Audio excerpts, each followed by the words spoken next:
Today's episode is sponsored by Human Machine Industries, which is the umbrella term for a number of things, including Middleman Records, Sparks Magazine, Everything Remade, and more.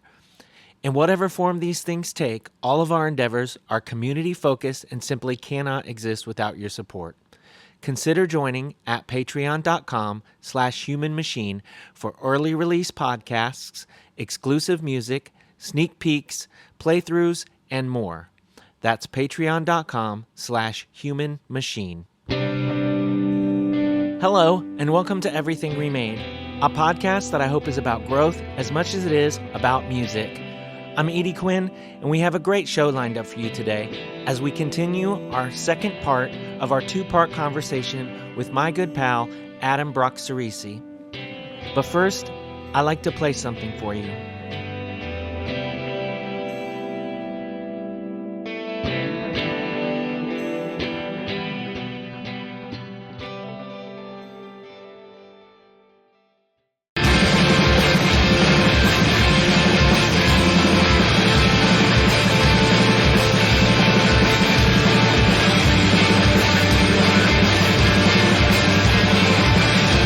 You're hearing Short History of Decay by Carrion Spring, featuring my pal, Adam Ciresi, who was doing bass and vocals at that time. The song can be found on the album of the same name at carrionspring.bandcamp.com.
Fully damn, being able to do this is fucking magical, and it's like heaven on earth. But this doesn't mean this doesn't being able to do it quote unquote better than somebody else doesn't mean shit to me. No, that's you know what I mean? It's so boring to me. I mean, this is what I love in art too. I don't care about your proficiency. Yeah. That's not art to me. That's more like artisanship. You have the ability to render something really well. Okay. You have the ability to do sweeps on a guitar. Okay. But does that mean I'm gonna like your music? Does that mean that you're doing something that feels novel? Because Beethoven could sweep on the fucking piano. It was who the fuck cares? It's been around forever. I care about what you're doing to stir things up. I care what you're doing that can be done maybe in a form of minimalism. I want to see what I want shit to be raw. I want to see that. That's I always think about this is not the best person to use. I always say this in my art classes, but Picasso had the ability to paint like Rembrandt at 14. And what I always find so fascinating about him, despite all the other aspects that are shitty as a man that he had done, was that by the time he was a teenager, he was like, "What? I'm not getting anything out of this."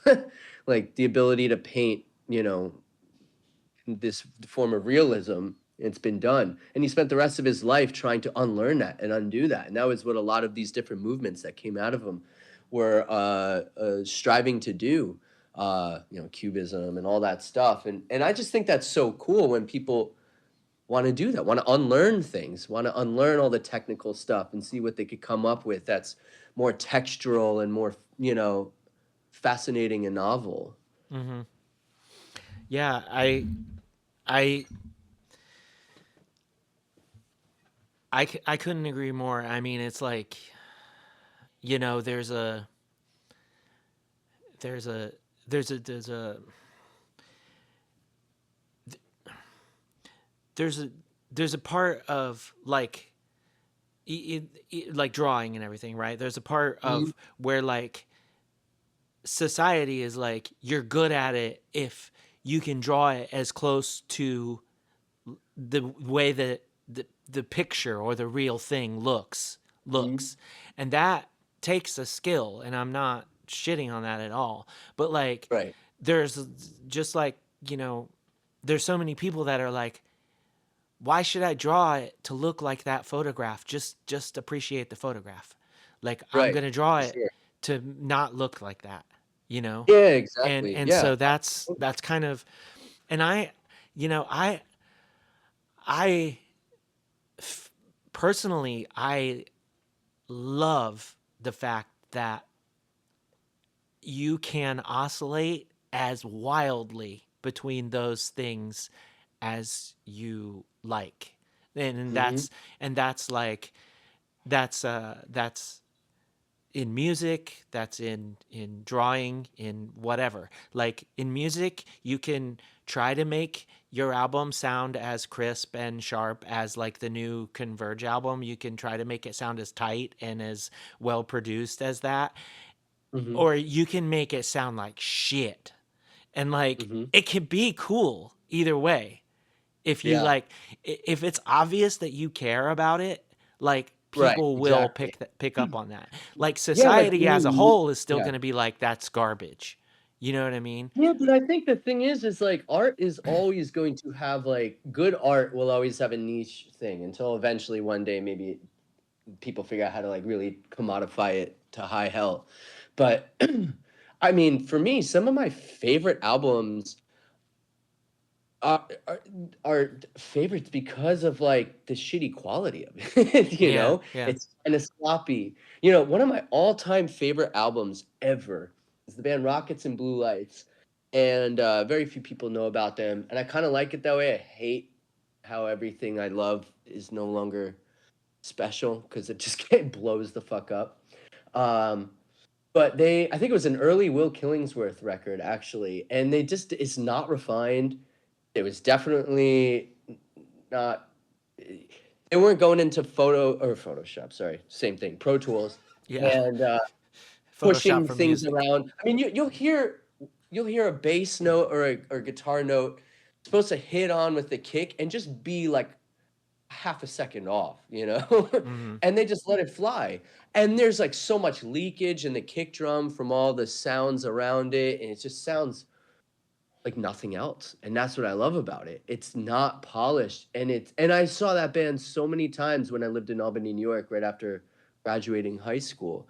And I not back then I felt like I was seeing something special. I have still yet to this day catch something as special as that. Maybe aside from like being able to catch Kid Crashes or like them being yeah, and like not I mean, they were good friends of mine, Kid Crash, and we lived together and everything, but it was more about like the shows, and like Mhm. seeing people's minds blown by that. Like that shit was special. But I think the most special thing I ever caught was this band Rockets and Blue Lights, who were just unbelievable. And they did not give a shit. They're actually, I mean, the name of their band is derived from a one of my favorite artists of all time, William Turner, J. William Turner, and he has a painting called Rockets and Blue Lights.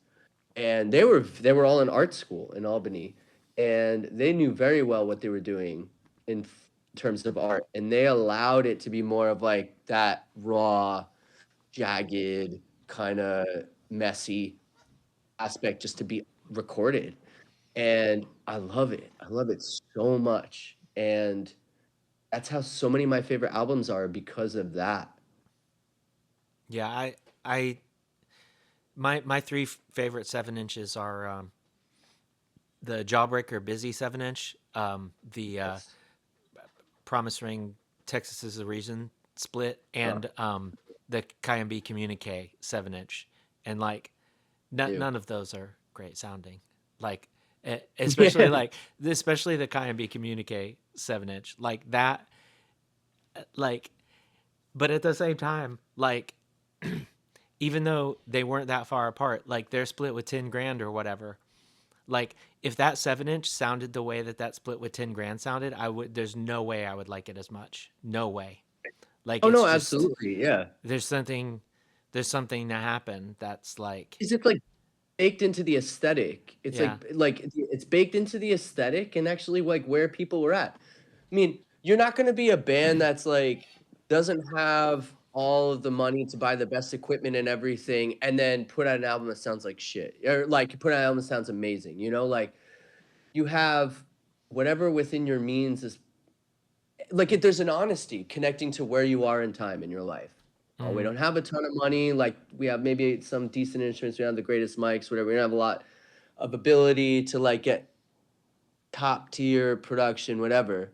And that's gonna affect your album. You don't have bands that have a shit ton of money, all the equipment at their disposal, all the time to record it, freedom for everything, and then comes out of it is like, you know, some lo-fi recording. When that happens, it sounds forced. I think when you get the lower quality recordings, it's very much steeped in the honesty of where those people are at in their lives. And yeah, I live for that stuff. yeah. It's wild. Like there definitely are instances where I mean I can't necessarily like offhand. There's definitely instances where people are really trying to reverse engineer that, you know. Um, but yeah, it's funny. Um, but that talking about like recording quality and like everything like that, and this is like a good segue to sort of jump to the reason why we're actually here like an hour and something later. Uh, your new album was recorded by Kurt Ballou, and Oh and at the beginning of this conversation we were talking about the Converge album that blew your mind, and then 25-ish years after that came out and you're recording with someone in the band. Oh my God, yeah. um Now, when it came to this album, um Mhm. you now y'all, okay, first of all, there's 12 songs on it. It's like 40 minutes long or something. It's a long Yeah, album. um yeah, it is. and uh you and you're like, we have to record with Kurt Ballou. Is that it's like we have to. And so you fly him out to Atomic Garden. Is this something that No, he does? actually, it's pretty interesting. Like um, I think it was Gareth, who's the bassist, and I used played bass in Carrion Spring for a long time. After a pandemic kind of blew the band apart, we put it back together.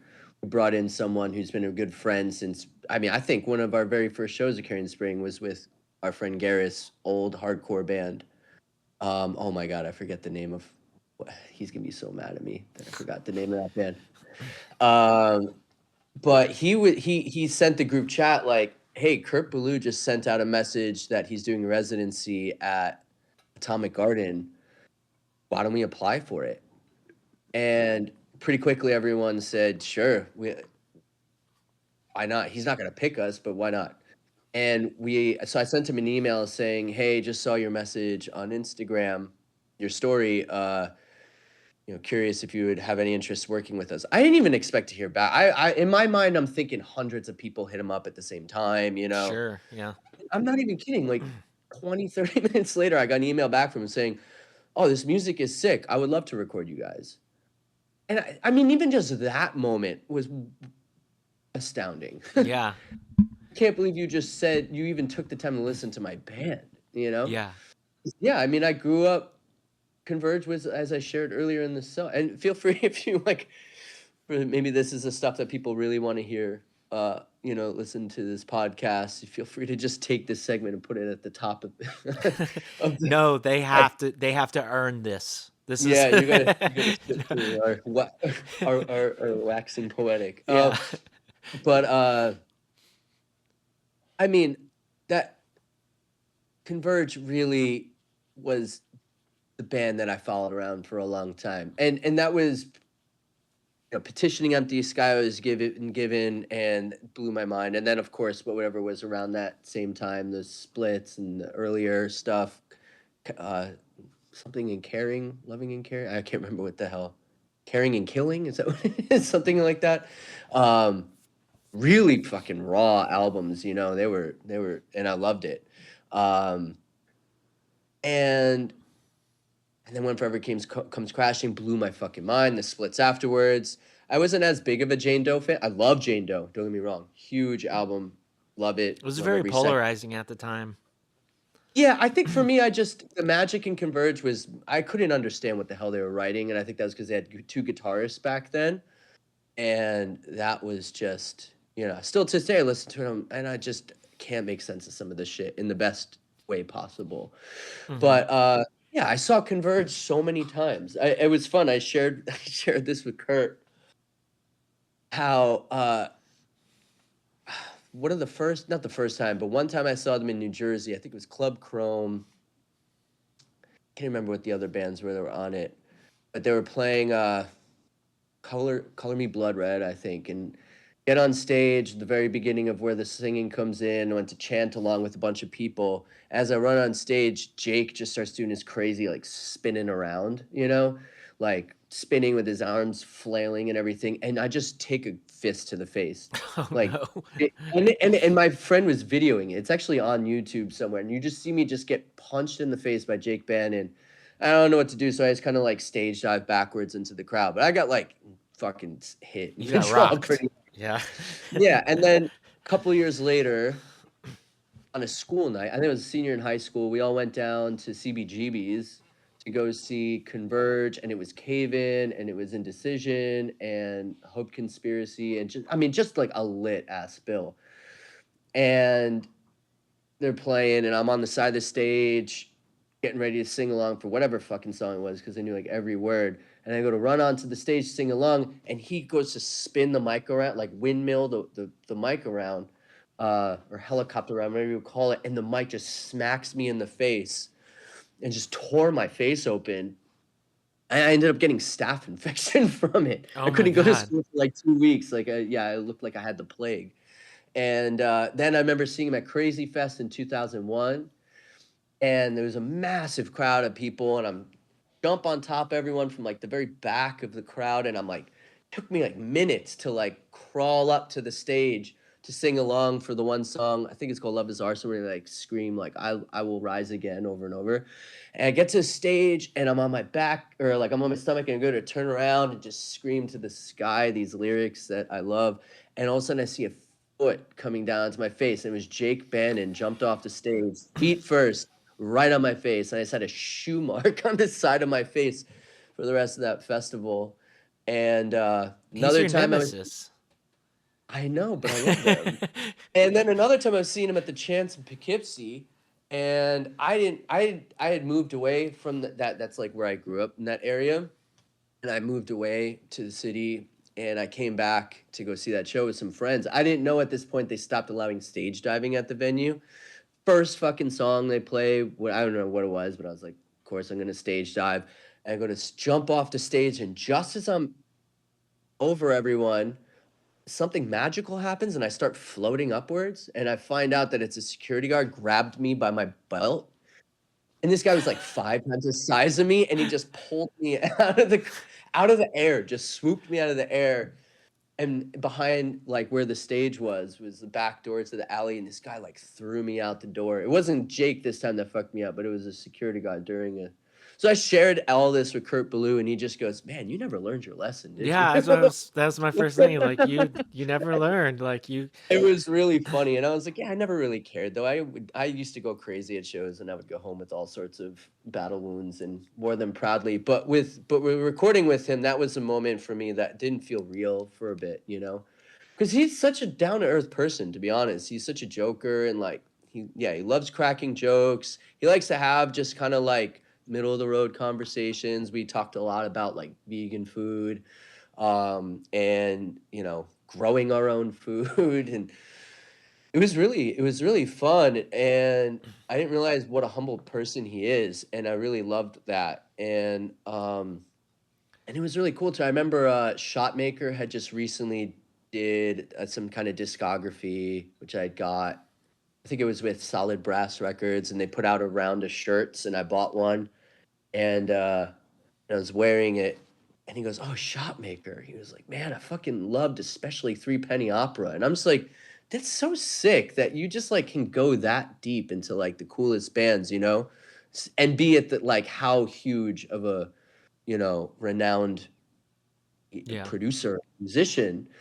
So it was really fun. He loved talking about that kind of stuff, the lore and everything. It But was when it really was time fun. for you to track, were you like shitting yourself or Yeah, a little bit. a little bit? Because Because I I would, yeah. suck as a guitarist. I mean, it's not like I suck as a guitarist. I could play pretty well, but it's just when you're someone who is so evidently incredible at guitar, I'm sitting here being like my little riffs, You're like, when I'm yeah, playing in front of. I'm having a hard time with this neat near near, you know, Yeah, yeah, exactly. But which is that I mean, it's well, like 100 and it's like 150 beats a minute as opposed to like 300 right. and what I don't know, Yeah. but No, but he was really cool about stuff like that, he'd be listening back to songs, and you'd be like headbanging along, and it's like, Jesus Christ, this is so cool to experience. And he never once like made us feel that we were, you know, how we went in like, oh my God, we're recording with Kurt Ballou. Pretty quickly we were like, oh, Kurt is just a chiller. And we felt really comfortable with him. Um, and we all like tracked pretty quickly. We only had 4 days to do it, okay, and it was because he was recording another band while he was at. So I guess he had done a family vacation, and then he spent some time at Atomic Gardens because God City Studios was getting renovated, which was built by a friend of his who had also recently renovated the new or rebuilt the Atomic Garden Studios in the new space. So that guy told Kurt like, "Hey, go check out the new space, see what you like about it, see what you don't like about it, let me know, and then we'll do that to the God City Studios." So he was kind of there on homework a little bit, and that's oh when he okay, said bring in a couple of bands to record. Yeah, and so we got chosen, which felt really amazing. And but he was recording some other band that he said they were just kind of like some metal dudes or whatever that just had a couple songs to record, and so unfortunately I only had 4 days to work with. So we first day recorded drums and bass right off the bat live together so we could save time. So we all played together, but those were scratch guitar tracks. The bass and drums that you hear were live together, not even punched or anything. Um, and then the guitars were just done super quickly so we could make sure to get done vocals as well. Uh, and I wasn't stoked. We weren't stoked about certain tones, but we just didn't want to keep spending hours and hours on a tone quest. So we just kind of settled for things. Um, Same thing with some of our riffs. Like we were supposed to embellish some things in the studio, and then we got worried about time, so we just kind of accepted it to be a more simple form. Like if you were to see some of these songs we play live, you'd you would notice differences in them. Maybe, I don't know. We yeah, do. I know exactly what you mean.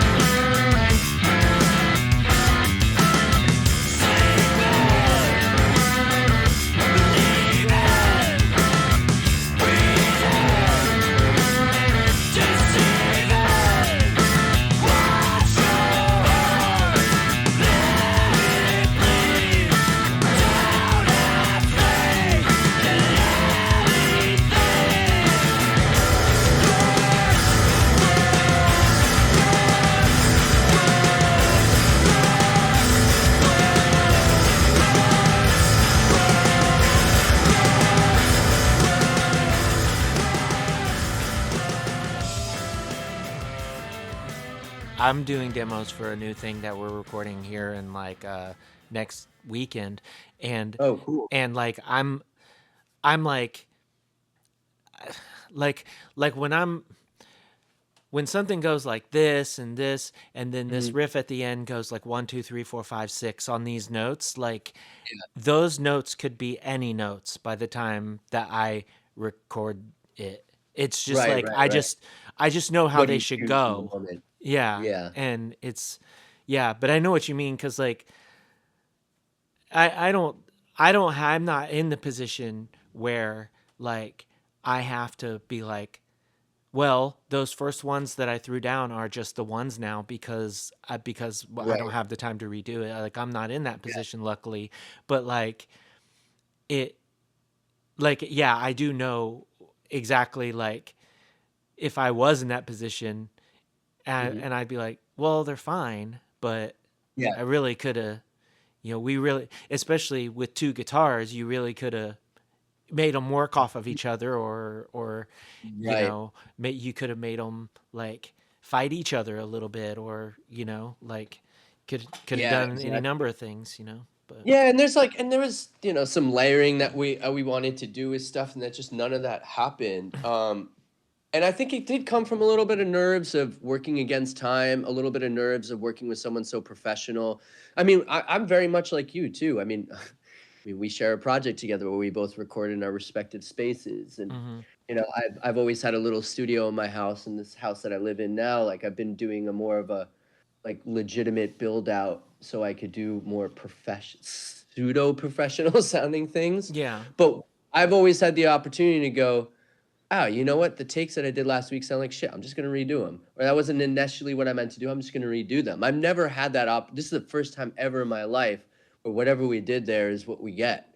Mhm. And I was under a lot of I was really sick at that time. My mom had just passed away. 2 months prior, I had just gone through like a really complicated history of my family's things in New York to clear out the house, Well, you bleeding started recording internally. this that long ago? Is 2 years ago to the day almost. Oh my goodness. Yeah, the day that it released Cuz I know that there was was like singles that were like really far apart, and so I wasn't yeah, because we sure. kept yeah, we Yeah. kept, like, talking there would be some labels that would reach out, and we would talk with them, and we think, "Oh, okay, like, this is about to happen with them," and they'd be like, "Alright, look, we probably can't do this until 2 years from now." I'm like, "Fuck, we don't wanna wait," and we should've. We should've just gone with one of the labels Right. that said we could do it in, like, Cuz it ended up 2026, 2027, but we wanted it sooner, and yeah. then we kept being like, "Alright, it's about to happen," then we'd release a single, and then it didn't. And it yeah, it was It's a fucking double monotonous. LP, right? It's two. No, it's just one record. You fit all Uh, that on one yeah, 12 it is inch? crammed in. Yeah, it's 42 or 43 minutes long, Yeah, and holy it's shit. They told us like yeah, with Inspirata, like I wanted that all on one side, and I was like barely over 20, and they were like, I don't think we should do it. Like yeah, because the it takes a plant little was bit of hit basically on the like, if it fidelity. sucks, it's your fault. It ended up working Yeah. out, but Yeah, the company that Dave from ZBR used, I guess, was a new company, and they didn't have qualms with it, thankfully. okay. Um, but also I feel like it might be the similar length of, like, Short History Decay. Our Short History Decay, not Yeah. not Nothing's. Um, which not to talk shit on them, I'll but, talk shit about the AI video. But yeah. No, I love Doyle, but like, yeah, I'll talk shit about the AI video. Fuck that. I mean, I have no gripes with it. The only thing is that the best friend, sorry, who created Nothing, was whatever, Dominic, whatever, is best friend, or like the person he started with, Brandon, I think his name was the best friend of our guitarist. Mm. And the same years that, like, right around the same time they started Nothing was the same time we released Short History of Decay. And I know that the guy Brandon, like, knew about it. I know he's not in Nothing and hasn't been in Nothing for years now, but I was always just kinda like, "Whoa, that's weird." Yeah. Like, you guys are using the name of our full length, There's a and family tree here, and yeah, like, our yeah, guitarist's best friend was who started Nothing, like, that's just yeah. strange. But anyway, yeah, I guess it was 39 minutes, but, anyhow, Yeah, the thing that I think got me the most was, that was the first time I've ever done vocals, like, in front of people. I've always done vocals, like, I've always recorded us, or we'll go to a studio, record with someone, and I just know that I'm gonna take a long time on my vocals, so I'll just do it in my own space. Oh, okay. Never done it with people staring at me and telling me whether the take was good or not. And so they were saying like that was a perfect take, and I'm thinking that's not how it's supposed to get delivered. And they're like, no, it sounds so good. It's really intense. It's really raw. I'm like, but that's not supposed to be intense. It's supposed to be more like melodic or something. And they're like, no, no, no, I was keep going for that. And pensive.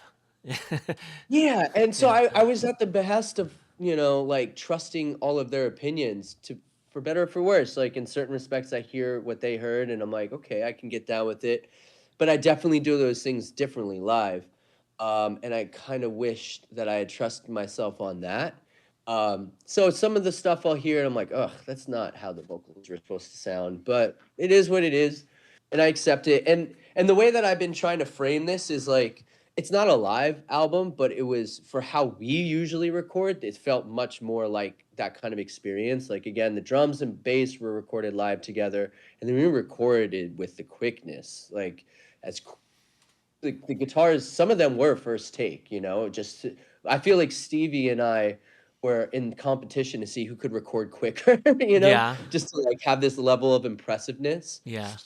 Because I remember I did a few Impressed Kurt songs. Blue. Yeah. It's like, Yeah, it'd yeah. be like, I want the gold "Adam, star go do today. these."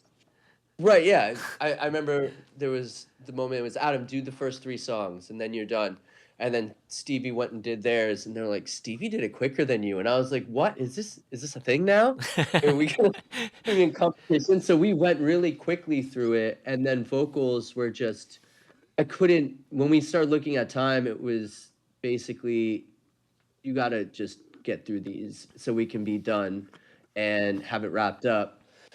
And so that's kind of what happened, and so we accepted where it was with whatever little flaws were there. The tones weren't exactly where we wanted it to be, but I mean, Kurt is just incredibly talented, and he made it sound as good as it could, and we're very proud of it.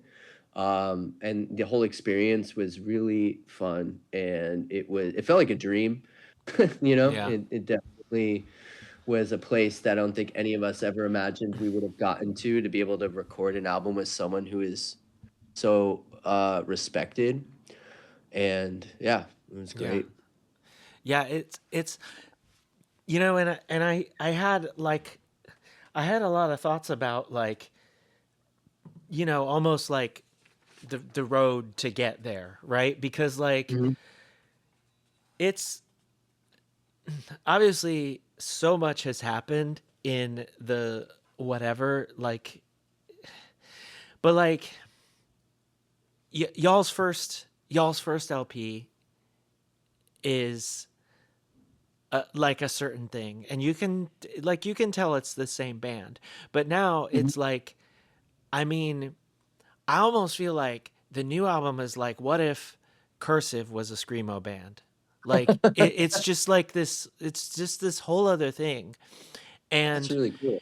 it was, and it's such a long way, like from Short History of Decay. Then there's Indiscretions Volume 1 in 2013, which there was never a Volume 2. Like, what's that all about? Like, Yeah, I mean, there was supposed to be. I mean, I have a little bit of a fraught history with the original drummer. He was, like, my best friend growing up, and, when I started Carrion Spring, my I moved out here, in 2007 with a handful of my closest friends. And two of those people, those are the two people that introduced me to Shiloh and Converge when I was a kid. mm, And they're still my best friends. And when we started off playing together, one of the two, my friend James, like, he knows how to play music and he just gets along with it, but he's never had the desire to really do a band full on. He just likes jamming and playing. So we'll hang out. So he actually just texted me literally a second ago saying, "Are we hanging out tonight?" He'll come over and we'll just jam, and it's just playing around. It's just how we've been since we're kids. sure. The other person, Tom, was like, I am so bored out here. Like we just moved out here, I had no friends. He just was guitar riffing all day and he got pretty good at it. He was like, why don't we just start a band? And so we started trying to think of like, how can we do something? Like, do I just play drums and he plays guitar? But I wanted to really play bass with him. Um, and we kind of like started riffing stuff together for a few months. And then eventually my friend Phil moved out here, who I had known since I was extreme. He was like one of my first friends. I met him when I was like in elementary school, I think, or early middle school. And so I was like, all right, well, that's gonna be the drummer. And then I was like, maybe I'll play guitar. Tom was like, I'll play bass. And then he was like, I don't know how to play bass whatsoever. So I was like, well, I kind of do. So then I'll play bass. You play guitar. And then we kind of slowly started writing stuff. And we did a couple of demos, a couple of split things, very early on, like that split with Bonavir and Telorario and Putorio, who I guess they eventually turned into Joliet is some of those members. I think I know, or maybe it's Annapura I'm thinking of. But anyway, and then a band from Canada, Discord is Forgotten Sketch. Mm-hmm. And anyway, we did that stuff, and then as soon as we released Short History of Decay, the person that I started this entire thing with, Tom, was like, "Hey, I'm gonna move. I'm gonna move to Ecuador." And I was like, "But well, we just are like really doing this thing now." Mm-hmm. He's like, "I'm sorry." And it like really took the wind out of my sails because like he was my dude, he was who I got back into playing music. I moved out here from New York because I was like, I don't want to play hardcore anymore. I don't want to play screamo anymore. I want to like play more indie rock. So kind of like what I started doing in Said Goner. I was like, that's when I want to move to Portland. That's where Elliott Smith is from, and like Andy Warhols and stuff that's more. Shins just moved out there. That's where I could kind of get away with this sort of thing. And then I moved out here, met the guys from Kid Crash, and it was like, no, I guess I'm gonna play in this band Here we Logs go. and play Yeah. that kind of stuff. And so anyway, Tom was the thing that was like, all right, I'm gonna go all in with the screamo thing, and he was my guy that I did it with. And now all of a sudden he was moving away, and it sucked. And then one day I was hanging out with my friend Jamie, and at the time she was dating my friend John, who was the guitarist in Kid Crash. She was like, why don't you ask John? And I was like, he would never do it. And she's like, I'm telling you, ask him because he's expressed it. Like, only if they asked me, I would play in Carrion Spring. I was like, okay. And I asked John Gee, the guitarist of Kid Crash, and he was like, fuck yeah, I'll do it. And so all of a sudden, we now had like a really rad guitarist to take the place of the person who helped me start this thing with. And so we did Indiscretions. And we did that quickly because we found out we were asked to tour Sed Non Satiata. And this was gonna be on Protagonist Records. And so we were trying to gear up to have a new full length, but then getting asked if we could have something to support our tour, we're like, all right, we'll do an EP with Protagonist, get it done super quickly. And so we had this idea that we're going to do Indiscretions Volume 1, which would be one side, and Volume 2 would be the second side. And then we'd eventually release it as like the whole enchilada was Indiscretions. Mm-hmm. And then just I don't want to say anything disparaging, but like I just really did not get along well with this person I've known since. Sometimes it's not the smartest idea to start a band with the person that you are best friends with, who you have, like a fire and ice kind of relationship with. Sure. Sure. And so we had to separate ways from him in 2013, I believe. So we toured with Sam from Sky Above Earth Below, which is now Rainmaking. And Sam also played bass in my brother's band. And Lee, who played lead guitar in Carrion Spring, his band, Lee Corey Oswald. Um, and so Sam toured with us. And then afterwards, I was like, look, we just want to keep playing with you. So we're going to move on from Phil. And we moved on from Phil. And we toyed with the idea of doing Indiscretions Volume 2. But I was like, you know what? I want to have it like be a different thing with Sam. Like, let's just do a whole other thing. So we, for Gotcha. some reason, have this Volume 1 that only ever It's funny. Volume 1. Although I have so many B-side songs from then, literally like an album's worth that I've never released. And I've toyed with the idea of posthumously maybe releasing them eventually. I thought I was going to do that during the pandemic when we had all this time in our hands. And I was like, you know what? I got like 7 or 8 songs that have never seen the light of day. And maybe we'll do that as Volume 2. But yeah, so we did that, and then we did the tour Sed Non Satiata. They asked us if we would do a split, and we're like, that's a fucking honor. So we did that with them. And then the next several years, our lives just kind of like kept getting shit on. Like my friend Jamie that I mentioned, who mentioned to me to ask John to play with us, she killed herself. That fucking wrecked our lives for a while. As my best friend, that was John's like longest partner, wreaked some havoc. And then it took a long time for us to get to the place of where we could finally record our self-titled in 2019. And that was an amazing feat that we even got to that point. Everyone's lives were kind of like in and out of turmoil. Um, and that was just a struggle eventually. Like we struggled with keeping our lives together and keeping some sort of regimented like weekly practice or something like that. We would not play for months at a time, and then all of a sudden we get back on it and we'd write a new song, and then we wouldn't play it for a while and come back and be like, how did we even, what were our riffs for that? It was really a Mm-hmm. drawn out process. And then the pandemic blew everything apart. And like Lee moved back to Pennsylvania, John moved back to Santa Fe, Sam had a child. But after that tour that we did, a tour in 2019 to support that album, we like toured with Soul Glow, did several dates on the East Coast with them, did New Friends. We played with Jerome's Dream on that first leg of them coming back as a band in Ohio with like For Your Health and some other really cool bands. And so I was like ready. I was like, I have so many cool ideas. And I started writing out a lot of new songs. And then lockdown happened and everything. And it just kind of got pushed to the wayside. And then do you remember when because you were also on that Jeremy Bolm compilation? Yeah, the Balladeers thing. Where did he add it? Because it took a while to come out. Was that 2021 or 22? I don't even know. Yeah, it took a while because um because everybody had their tracks in, and then like And it was like a year or two of something just waiting. happened. Like there was like Oh, tests. one band had some shit. Yeah. Yeah, and so like he straight up like scrapped the press and started over without that track on it. And Meanwhile, so the factories were like years behind yeah, yeah. with like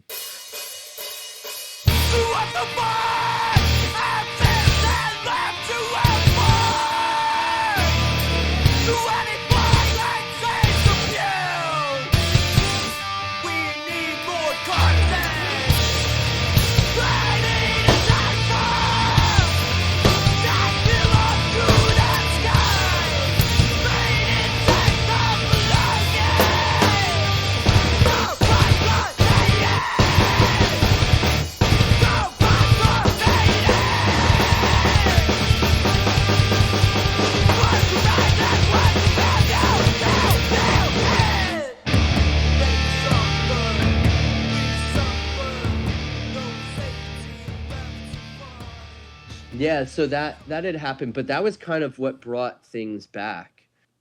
Um But because was then y'all released How It All Falls Away in 2023, so it was like Yeah. shortly before that or a little Yeah, while yeah. So before what that. happened was Jeremy Bolm was like, "Hey, I've been a fan of yours since we met him before Touche really blew up. He was at one of our shows. I think it was with Kid Crash in Portland, and he talked to Tom, our original guitarist, and shared some nice words with us. And he was like, "Yeah, if you want to be on this comp," and I was like, "Fuck yeah!" But at the time, no one was. Everyone was gone, and so I was told myself like, I'm just gonna. I have this one song called Supervisionary. I'm gonna which is called Supervisionary at the time, and I have a title, but I thought I'm just gonna play everything. So I recorded guitars, bass, and right at that time, the original drummer of Carrion Spring, Phil, had hit me up, and he had gone through a lot of therapy and changes in his life, and I had kind of like distanced myself from him. And he was like, I want to like hang out more again. I want to play music again. Would you be down if we like resurrected Carrion Spring and did it like OG style? And I was like, sure. So brought Phil in. He played drums on that song. This is funny, but I recorded. I wrote. Sorry to share this with you as someone who's straight edge, but I wrote and recorded all that on a lot of mushrooms. I was like going through. I was going through some life shit, and my therapist recommended try psilocybin, microdosing treatment, and then it became macrodosing during that recording. The Start first version. slow. And then Oh my god, I went to some crazy places in it, and I still like actually the lyrics I wrote on there I think are my favorite on the entire album, some of my favorite. Some of the writing on that song is my favorite on the album, but that was like the first song back, and then so Phil was like, "How are we gonna do this?" And he was like, "What if I bring in Gareth?" So Phil had been playing in a hardcore band during the years after Phil left the band, and we brought Sam in. Phil joined a band called Black Communion. It was members of this band Young Turks, which had a member of that band Broadway Calls, whatever. It's big, big old family out here. And so he brought in the bassist that Phil had been playing with for years, Gareth. And so I was like, whatever, I'll just play guitar now. That's cool. And then we eventually went through a couple of people. We were really close to actually playing with Helena from Senza. oh yeah. Uh, it kept being like she kept being like, I'm gonna come over and practice, and then we wouldn't hear from her like the day before. And I just got sick of waiting, Yeah. Well, she and got I like ended up five other reaching out. bands as it is, so Yeah, right. yeah. Yeah, how would have really gone? That was before like Names of Our Friends became a band, and I don't think even she was playing with Tolls yet. Oh, But okay. yeah, it was mainly just Senza, if I remember correctly. But anyhow, my good friend Stevie had played in some small screamo band out here for a while, and we were friends and ran into each other at a point. And Stevie was like, "If you ever want to play music, I'm dying to." And so I asked them if they wanted to just play guitar in this band, and so that's kind of where it came from. And I felt like I grew a lot as a musician over those like couple of years. I was playing so much, I was recording so much. Like I recorded a Said Goner album that has just been sitting there because I have had I don't know why. I could go Yeah, down a million ways I why I thought I fear. thought that there was one that still isn't It out, is. but It's been sitting there. I have yeah. 2 albums recorded. One's fully finished, the other one is, like, almost done. I reached out to a couple people to release it, and they're like, "Yeah, and I'll get back to you," and they never did. I was like, "Fuck, it sucks. I'm not gonna release it then." But I actually What do you need, like what do you if you have almost a whole other album and you have this album yeah. that's totally done, why do you need it released by somebody? No, I know, this is a good point, and this is what I'm I'm trying to not come trying to to t be rude. I'm No, no, asking you're right, sincerely. you're right. Yeah. I think that I've always validated what I've done by having, like, hard copies, you Sure. know? Sure. Um, having a small pressing or something that and having someone helping you push it out there in the world. I think Yeah. that like it No, that's makes it feel fair. like I j- someone sees something good in it, so I trust that, you know? I've just been going absolutely out of my mind every single day with like we none of us could be here tomorrow. And like I have so much shit sitting on my computer I can that's only I've thought about this. I'm that's like, waiting on this person or that person or that person. I'm not trying to put you on the on the spot about anything right now. I'm just saying this is like my thing right now where I'm like I am actively like every single day like I've got to be working on that thing to get it done because like and I mean that's how Diona came about because like I asked so so fucking many good. different people to do the vocals for that and people were like I don't get it. I don't get it. I don't get it. And then somebody was finally like, "Oh yeah, this is sick. I'll do it." And like literally 2 years went by and I was like, "You know what? Give me give me 1 week." And that's what I did. I was like, I'm gonna do so. Make I'm gonna make a I'm gonna allow myself to be someone else while I do this. Yeah, And I mean, it's and so good too. I've listened to it a couple times now, and it's so good. thank you. And I But that love what you changed in it. but that's just what I that's just all I was getting at is just No, but like you're right, and I mean, yeah the thing is that I have gotten nothing but, like, amazing feedback from people, and it's sincere, like, I can hear it from people who have heard my previous solo albums, and they're like, "Oh, yeah, it's good." And then this, they're like, "Adam, whoa, like, what the yeah fuck?" And I'm like, well "Okay, yeah I that's mean sincere enough for me." But I think, like, I don't know, I got in my head about it. I also started really putting a lot of energy into Carrion Spring, and I wasn't playing sure with people with even though I record all the instruments with said Goner, but I am really proud of it for sure. It's some of my favorite music I've done, and I promise to myself that I'm gonna put it out this year. Um, yeah, but anyhow, that yeah no feels I like hope a you do. digression. I mean and there's always like it's always like you know if you do release it it doesn't close the door necessarily on the other stuff. You know, it does make it harder because like people don't. It's like how can we invest the money in this like when it's already out there, you know? But Right. like Yeah, which is this weird rhetoric that exists like in the industry for some reason. yeah, yeah. But it's like at Yeah, the same time this isn't like you're never going to do a month-long tour on this album. So right. so like the the the like I don't know. Like not risk, that's not the word I'm looking for. But like that's the whole thing, right? That's the whole part of the thing is like no, like you have to wait so we can get this ready so we can line it up with the tour so we can line it Right. up with this, and it's like that was never part of the equation anyway, so like Right. already Right. this album has to exist in its own space and have its own like way of circulating itself and everything like that, so like yeah, I don't know, Yeah. it's No, no, like no, and I'm starting to toy with the idea of, like, just self-releasing it for sure and, like, doing a decent little release. and the other I don't thing know. is, you said you've got another one practically ready to go. So the other thing is, you release the one, and then you have the other one, and then you say, "Hey, like while we're at it, why don't we press the other one?"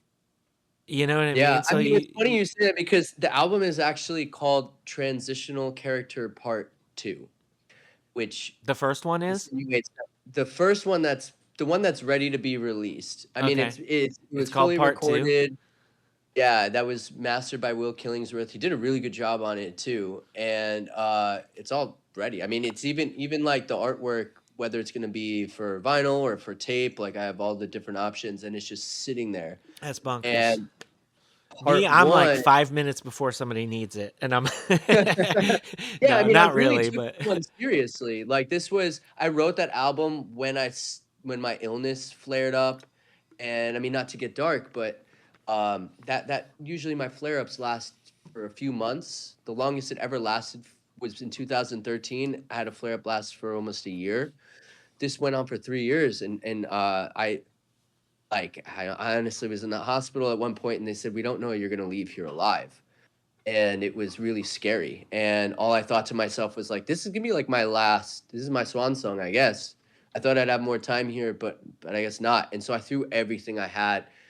That album was written and recorded at the same time that I did Supervisionary, which is funny that you say there was like this weird screamo cursive kind of aspect for the new album, those We've Lost and Continue to Lose, because I actually have never even considered that, but that's really cool you said that. And I'm gonna like rethink that. But what I've heard from a bunch of people that have heard my solo album, a few trusted friends said a couple people are like, this has very early cursive vibes. And I don't know what I was doing that was that I was just on some weird cursive thing. But that was an album that I was like eating psilocybin every day, and I was just in another world, and I was like, I need to just get this done as quickly as possible so that if I'm gonna die soon, that at least I can leave the world with that. And the funny thing was like I had all these songs, and then I just got more and more creative. I kept writing more and more songs, and I had like 20, 30 songs. And so I took the best of them and I put them on the second one. And then I have the first one, which is kind of more like some of those songs have been sitting around for a while, like after the last Said Gunner album I released in 2016 or 17, whenever that was, that were kind of B-sides from that or not fully fledged yet. And so I kind of saw that as like a connection to part two. But so I have part one, and the idea is it's called transitional character, and a transitional character, from what I had come across in literature, it might have been from a Lon Kundera book, um, talking about how that's someone who kind of like breaks a generational thing, like especially in a family, something that's toxic or, ending the lineage of something. And so like part one is like largely about like starting to identify with aspects of life, and then part two focuses a lot around like trying to to put like an earnest, intentional end to things and try to like grow from it. And people are Um, going to hear these in reverse. yeah, they will Yeah. hear part two, and then eventually I'll release part one. So it's Is like how I saw it. you'll get the like you'll get the movie and then you'll get the prequel. Yeah, Like exactly. sort I of. even want to do that. Like, if I was to ever press it, I wanted it to be like part two is still the first one to listen to, Hmm. or however it would be put out in the world. But anyway, yeah. So that was like kind of going back and forth with while I was doing Carrion Springs stuff. Like they were not taking the forefront of my life, so I could do them both at the same time. And then all of a sudden, shows could be a thing again, and we were like asked to play shows, and so started doing that, and then that really started taking up a lot of my time. That's when we went back to like practicing once a week, sometimes even twice. And so I pushed that off to the wayside for a minute, especially when it was like we're recording with Kurt, and now we're about to do like some big shows, like playing with Orchid and Seisha and New Friends Fest, ZBR, like all of that. So I put a lot of energy into that because I wanted to be as good of a version of the band as possible. And like kind of this was all very like digressive from what you initially mentioned, like the lineage from Short History Decay to where we're at now. I think that I had a I wanted to just imagine what it would be like if I had all of the members of Carrion Spring that I've had over the years, if we were in one space, and what everyone would want to see in the band exist, and how I could try to incorporate that all on top of like where we imagined back in the day when we first started that this band could evolve to. And so I've been trying to do that, make some songs that have a little bit more substance as far as like vocal melodies and stuff to like latch on to while still being screamo, I suppose, and still being hardcore, still having breakdowns, all that kind of stuff. But I've been trying to envision it as like a little bit more conceptually of like how it could branch out further, without being cheesy, and bringing in the really singy vocals, and like Yeah. the generic stuff that I think like people did in the early 2000s with screamo. Yeah. Well, I mean, it's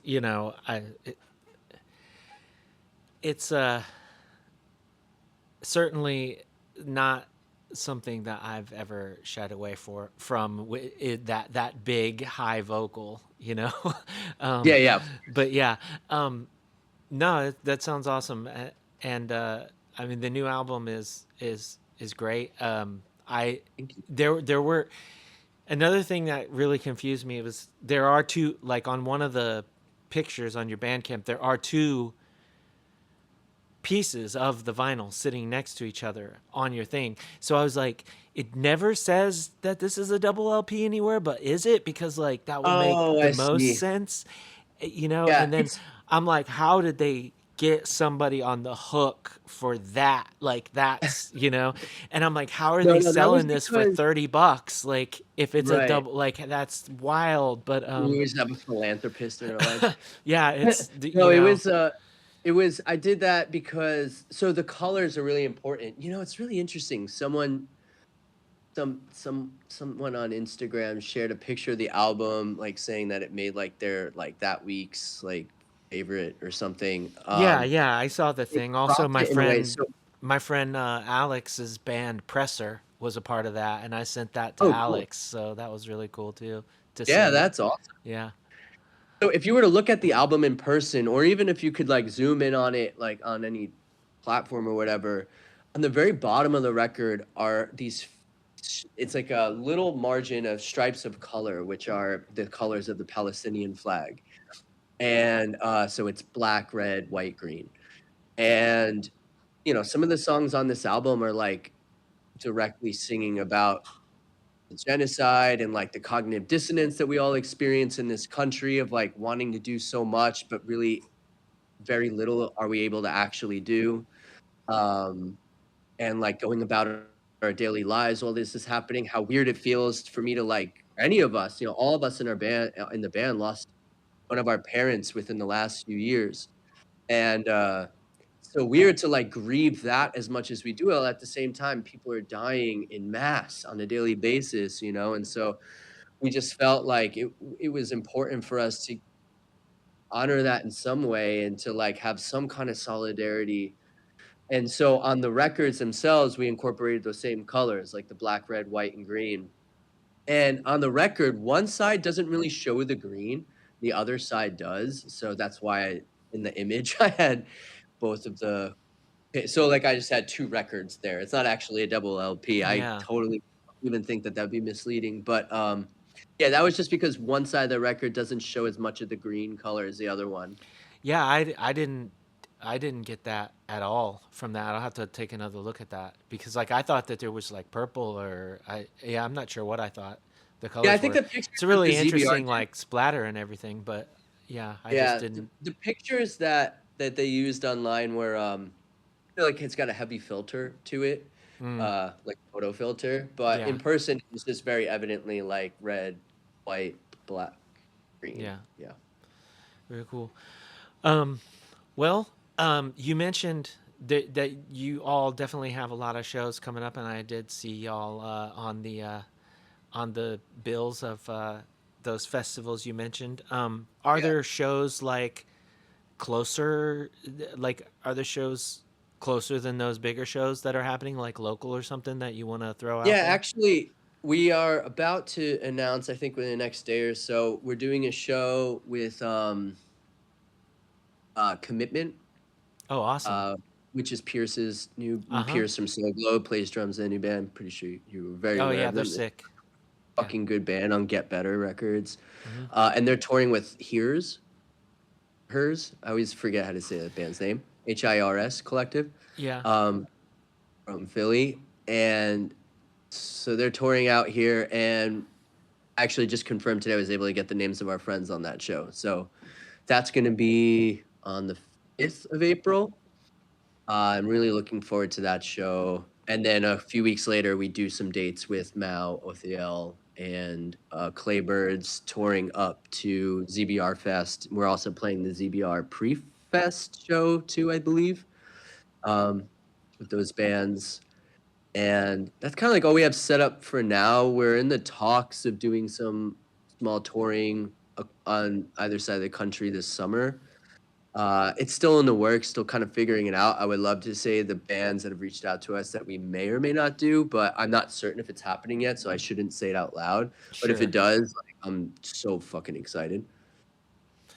Yeah. The most I would say is that the people who reached out to me are the place where my people are from is being an Italian.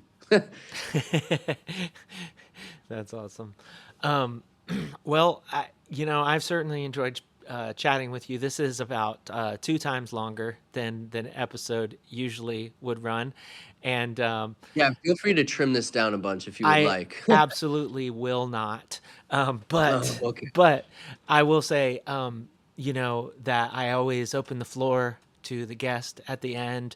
That if there was something that we did not chat about and you would like to put it out there, then the floor is yours. Hmm. Um, well, yeah, I mean, I think we talked about a lot of fun stuff, and I too have greatly enjoyed it. I mean, I always really love talking with you. I feel like it's more like I feel like we're largely playing catch up with each other a lot of the time. And that was part 2 of my conversation with Adam Brock Ciresi. Thanks again, Adam, for taking the time to chat with me. And thanks to all of y'all for listening wherever you are as well.